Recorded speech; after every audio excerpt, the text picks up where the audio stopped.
கணேசின் குரல் சொந்தங்கள் அனைவருக்கும் இனிய வணக்கங்கள். இன்றும் தாயகம் மற்றும் இலங்கை மற்றும் சர்வதேச செய்திகளுடன் இணைந்திருக்கின்றீர்கள்.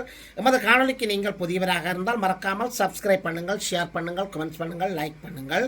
அருகில் இருக்கின்ற பெல்லைக்கொன்னை கிளிக் பண்ணி நாங்கள் போடுகின்ற காணொலிகள் அனைத்தையும் உடனுக்குடன் பார்க்கக்கூடியவாறான நோட்டிஃபிகேஷனை ஏற்படுத்திக் கொள்ளுங்கள்.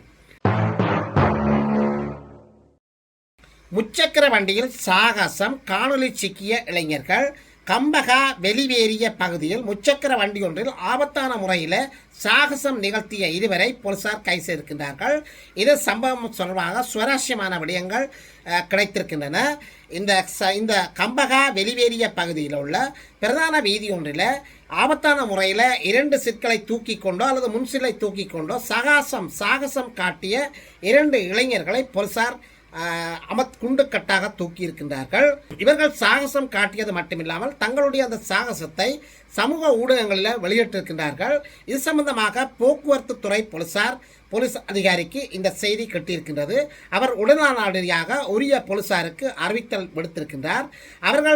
அவர்கள் இந்த சைபர் கிரைம் என்கின்ற குற்றப்புலனாய்வு பிரிவினர் இது சம்பந்தமாக தொழில்நுட்ப ரீதியாக அந்த காணொலியை ஆய்வு செய்து அந்த காணொலிக்கு உரியவர்கள் யார் என்று கண்டுபிடித்து அவர்கள் கைது செய்யப்பட்டிருக்கின்றார்கள்.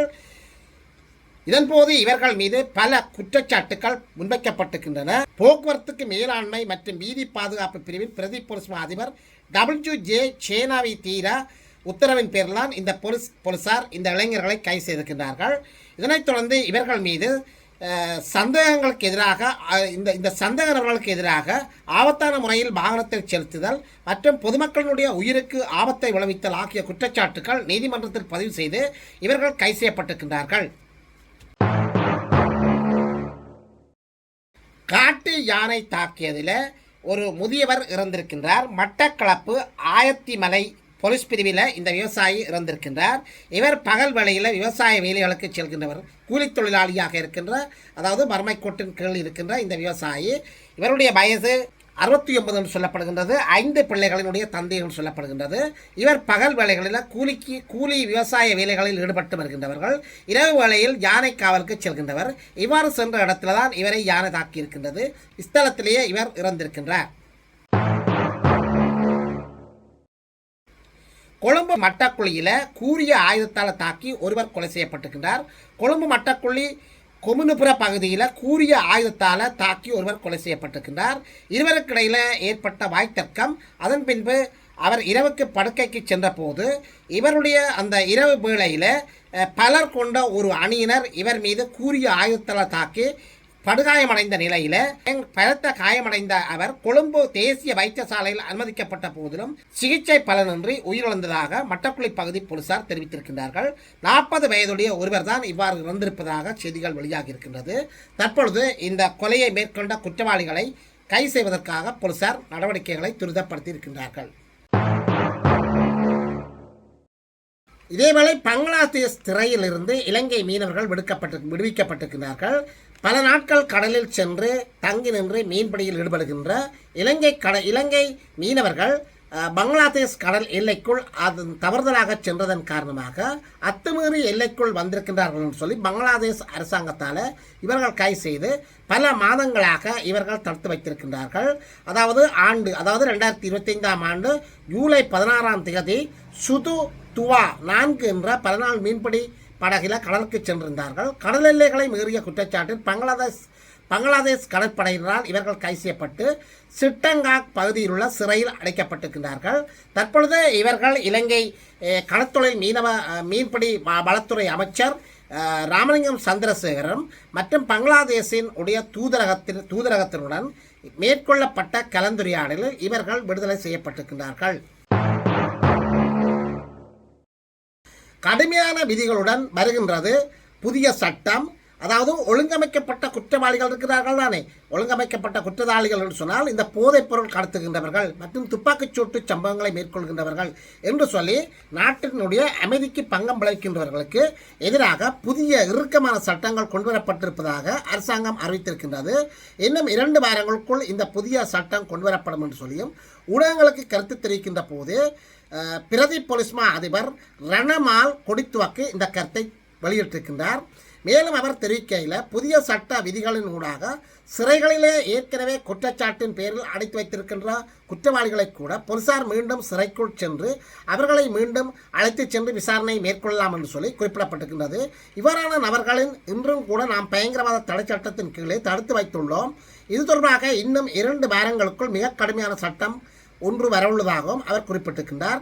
இது ஒழுங்கமைக்கப்பட்ட குற்றவாளிகளுக்காகவே அன்றி பிரத்யேகமாக உருவாக்கப்பட உள்ளது என்று சொல்லியும் குற்றவாளிகளாக நிரூபிக்கப்பட்ட சிறையில் இருக்கின்ற பலர் உள்ளார்கள். பல குற்றங்களுடன் தொடர்புடைய இவர்களுடைய பெயர்களை கேட்டவுடனே மக்கள் பீதி அடைகின்றார்கள். எனவே மக்கள் பீதி அடைவது இதன் காரணமாக இவ்வாறானவர்களை சிறையிலிருந்து வெளியே கொண்டு வந்து போலீஸ் காவலில் விசாரணை நடத்தும் அதிகாரத்தை இந்த புதிய சட்டம் போலீசாருக்கு வழங்குகின்றது. எனவே வெளிநாடுகளில் இருப்பவர்களுடைய சொத்துக்களை முழுமையாக முடக்குவதற்கும் தற்போது சட்டம் உருவாக்கப்பட்டிருப்பதாக குறிப்பிடப்பட்டிருக்கிறது. குளவிக்கொட்டுக்கு இலக்காகி 7 போலீசார் மருத்துவமனையில் சிகிச்சை பெற்று வருகின்றார்கள். கொத்மலை போலீஸ் பிரிவுக்குட்பட்ட முறுக்கு ரம்பொடை பகுதியில் சட்டவிரோதமாக நடுக்காட்டுக்குள்ள மதுபானம் செய்கின்றார்கள் என்று சொல்லியும், அதாவது மதுபானம் தயாரிக்கப்படுகின்றது என்று சொல்லி போலீசாருக்கு கிடைத்த ரகசிய தகவலை அடுத்து பல போலீசார்கள் இணைந்த ஒரு அணி அந்த காட்டுக்குள் நுழைந்த போது இந்த குளவிக்கொட்டு இலக்காக இருக்கின்றார்கள். இந்த சம்பவத்தில் காயமடைந்த 7 போலீசார், முதலில் 3 போலீசார் 1990 என்கின்ற ஆம்புலன்ஸ் வண்டியின் மூலம் வைத்தியசாலைக்கு கொண்டு செல்லப்பட்டிருக்கின்றார்கள். பின்னர் 4 பேர் என்று சொல்லி மொத்தம் 7 பேர் அனுமதிக்கப்பட்டிருக்கின்றார்கள். காயமடைந்தவர்களுடைய 2 நிலை மோசமாக இருப்பதாகவும் அவர்கள் அதிதீவிர சிகிச்சை பிரிவில் சிகிச்சை பெற்று வருவதாகவும் குறிப்பிடப்படுகின்றது. இதே வேளையில் இந்த போலீசார் இந்த காட்டுக்குள் இந்த சுற்றிவளைப்பு நடவடிக்கைகளை மேற்கொள்கின்ற போது இந்த குளவிக்கூடுகளை வேண்டுமென்றே யாரோ எறிந்து தாக்கி குளவிகளை வெளியேறி சென்று போலீசார் மீது இவ்வாறான தாக்குதல் நடவடிக்கைகள் மேற்கொள்ளப்பட்டிருக்கின்றார்களா என்ற கோணத்தில் கூட அப்பொழுது போலீசாரால் விசாரணைகள் மேற்கொள்ளப்பட்டு வருகின்றது.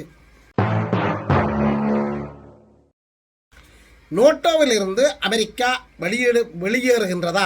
அதிரடி எச்சரிக்கை. ட்ரம்ப் விடுத்துள்ள அதிரடி எச்சரிக்கை. ஈரான் மீதான இராணுவ நடவடிக்கைகளுக்கு ஆதரவு வழங்க தவறிய நேட்டோ அமைப்பிலிருந்து அமெரிக்கா வெளியேறுவது குறித்து தாம் தீவிரமாக பரிசீலித்து வருவதாக ஜனாதிபதி ட்ரம்ப் எச்சரிக்கை விடுத்திருக்கின்றார். மத்திய கிழக்கு நாடுகளில் ஈரானுடன் தற்போது மேற்கொள்ளப்படுகின்ற போர் சூழலில் நேட்டோ உறுப்பு நாடுகள் அமெரிக்காவுக்கு போதிய இராணுவ ஆதரவை வழங்கவில்லை என்று சொல்லி அதிருப்தி அடைந்த ஜனாதிபதி ட்ரம்ப் அவர்கள் இந்த தகவலை வெளியிட்டிருக்கின்றார்.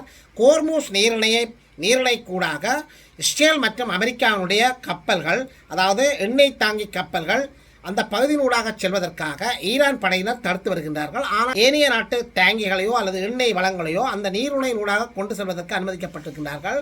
இதன் காரணமாக ஆத்திரமடைந்த ட்ரம்ப் இவ்வாறான எச்சரிக்கையை விடுத்திருக்கின்றார்.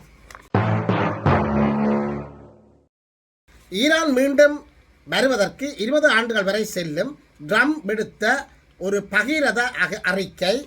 அதாவது அமெரிக்கா மற்றும் இஸ்ரேல் படைகளினுடைய தீவிர தாக்குதல் காரணமாக ஈரான் மீண்டும் தன்னை தயார்படுத்தி கட்டியெழுப்ப 15 அல்லது 20 ஆண்டுகள் செல்லும் என்று சொல்லி ஜனாதிபதி ட்ரம்ப் அவர்கள் ஒரு கோரத்தனமான ஒரு கேடுகட்ட கருத்தை குறிப்பிட்டிருக்கின்றார். வெள்ளை மாளிகையில் வைத்து செய்தியாளரிடம் தெரிவிக்கின்ற போது அவர் இந்த வீரவசனங்களை தெரிவித்திருக்கின்றார். அவர்களிடம் உள்ள சாத்தியமான அனைத்து வளங்களையும், அதாவது ஈரானிடம் உள்ள சாத்தியமான அனைத்து வளங்களையும் தாங்கள் அழித்து விட்டோம் என்று சொல்லியும், குறிப்பாக அவர்கள் பல ஆண்டுகள் பின்னோக்கி தள்ளியுள்ளோம் என்று சொல்லியும் ட்ரம்ப் கொக்கரித்திருக்கின்றார். ஈரானிடம் தற்போது கடற்படை, வான்படை, தரைப்படை என்று எதுவுமே இல்லை என்று சொல்லி, அவர்களிடம் தொலைபேசி தொடர்புகளோ இல்லை என்று சொல்லியும், விமான எதிர்ப்பு ஏவுகணைகள் அமைப்புகள் அனைத்தையும் முற்றாக முடக்கப்பட்டுள்ளதாகவும் அவர் குறிப்பிட்டிருக்கின்றார். ஈரானிடம் தற்போது வழிநடத்துகின்ற தலைவர்கள் என்று எவருமே இல்லை, அவர்கள் எல்லாரையும் தாங்கள் சகடித்து விட்டோம் என்று சொல்லியும் அவர் வீரவசனம் பேசியிருக்கின்றார். அவர்களிடம் பேச்சுவார்த்தைகளுக்கு வந்தால் நல்லது, வராவிட்டால் எங்களுக்கு கவலை இல்லை என்று அவர் தனது பிடிவாதமான நிலைப்பாட்டை வெளிப்படுத்தியிருக்கின்றார். ஈரான் மீதான இந்த தீவிர தாக்குதல்களுக்கு மத்திய கிழக்கில் அரசியல் வரைபடத்தையே மாற்றி அமைத்துள்ளதாக சர்வதேச அரசியல் ஆய்வாளர்கள் குறிப்பிட்டிருக்கின்றார்கள். இதேவேளை விபத்துக்குள்ளானது ரஷ்ய விமானம். 29 பேர் உயிரிழந்திருக்கின்றார்கள். ரஷ்யாவுடைய ஒரு போர் விமானம் ஒன்று விபத்துக்குள்ளாகி 29 பேர் இறந்திருக்கின்றார்கள். கிரிமியா தீபகற்பத்தில் ரஷ்ய இராணுவ விமானம் ஒன்று விபத்துக்குள்ளானதில் அதில் பயணித்த 29 பேரும் உயிரிழந்துள்ளதாக தெரிவிக்கப்படுகின்றது. AN-26 என்ற ரகத்தைச் சேர்ந்த இந்த விமானம் சோவியத் காலத்து தயாரிப்பானது. இது பொதுவாக இராணுவ மற்றும் சரக்கு மற்றும் சிறிய எண்ணிக்கையிலான வீரர்களை ஏற்றிச் செல்ல பயன்படுகின்றது. விமானத்தில் இருந்த 6 ஊழியர்கள் மற்றும் 23 பயணிகள் என்று சொல்லி அனைத்து 29 பேர் மொத்தமாக உயிரிழந்ததாக ரஷ்யா செய்திகள் தெரிவிக்கின்றது. எவரும் உயிர் பிழைக்க வாய்ப்பில்லை என்று சொல்லியும் குறிப்பிடப்பட்டிருக்கிறது. ஆரம்பகட்ட விசாரணைகளின்படி இயந்திர கோளாறு காரணமாக இந்த விமானம் விழுந்திருப்பதாக செய்திகள் தெரிவிக்கின்றது. ஏவுகணை தாக்குதல் அல்லது ட்ரோன் தாக்குதல்கள் போன்ற வெளிப்புற காரணங்கள் இதற்கும் ஆதாரங்கள் இல்லை என்று சொல்லி ரஷ்யா தெரிவித்திருக்கின்றது. நேற்று முன்தினம் மாலை அந்நாட்டு நேரப்படி 6 மணியளவில் இந்த விமானம் தொடர்பு துண்டிக்கப்பட்டிருக்கின்றது. நீண்ட தேடுதலுக்கு பிறகு விமானத்தினுடைய சிதைவுகள் கண்டுபிடிக்கப்பட்டிருப்பதாக செய்திகள் வெளியாகி இருக்கின்றது. 3 வாரங்களுக்குள் போர் முடிவுக்கு கொண்டு வருவேன் என்று சொல்லி டொனால்ட் ட்ரம்ப் பிதற்றி இருக்கின்றார். ஈரான் மீதான இராணுவ தாக்குதல்களை இன்னும் 2 அல்லது 3 வாரங்களுக்குள் அமெரிக்கா முடிவுக்கு கொண்டு வரக்கூடும் என்று சொல்லி அமெரிக்கா ஜனாதிபதி டொனால்ட் ட்ரம்ப் தெரிவித்திருக்கின்றார். வெள்ளை மாளிகையில் ஊடகவியலாளர்களை சந்தித்த போது அவர் இந்த பைத்தியக்காரத்தனமாக இந்த செய்தியை வெளியிட்டிருக்கின்றார். அதாவது 3 வாரங்களுக்குள் நடக்கலாம் என்று சொல்லி குறிப்பிட்டிருக்கின்றார். போரை நிறுத்துவதற்கு ஈரான் ஏதேனும் உடன்படிக்கைகளை எட்ட வேண்டுமா என்று சொல்லி இந்த அமெரிக்கா ஜனாதிபதியிடம் பத்திரிகையாளர்கள் கேள்வி எழுப்பியிருக்கின்றார்கள். இல்லை, ஈரான் என்னுடன் எந்த ஒரு ஒப்பந்தங்களும் செய்ய வேண்டிய அவசியம் இல்லை என்று சொல்லி அவர் பதிலளித்திருக்கின்றார். அமெரிக்காவுடைய 15 அம்ச போர் நிறுத்த திட்டத்தை ஈரான் ஏற்காவிட்டால் தாக்குதல் தீவிரப்படுத்தப்படும் என்று சொல்லி வாஷிங்டன் ஏற்கனவே அமெரிக்கா ஜனாதிபதி தெரிவித்திருந்தார். எனவே இது சம்பந்தமாக அவர் எதையும் குறிப்பிடவில்லை. ஆனால் தற்போது ட்ரம்ப் எந்தவித நிபந்தனையுமின்றி ஈரான் யுத்தத்திலிருந்து ஈரான் போர்க்களத்திலிருந்து வெளியேறுவது குறித்து பேசியுள்ளமை குறிப்பிடத்தக்கது.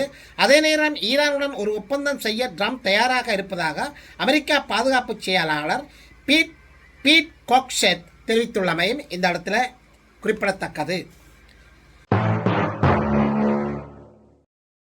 இதுபோன்ற செய்திகளை பார்ப்பதற்கு தொடர்ந்தும் கணேசன் இணைந்திருங்கள். மீண்டும் இன்னொரு செய்தியில் உங்களிடம் கலந்து கொள்ளும் வரை உங்களிடமிருந்து விடைபெற்றுக் கொள்கின்றேன். நன்றி, வணக்கம்.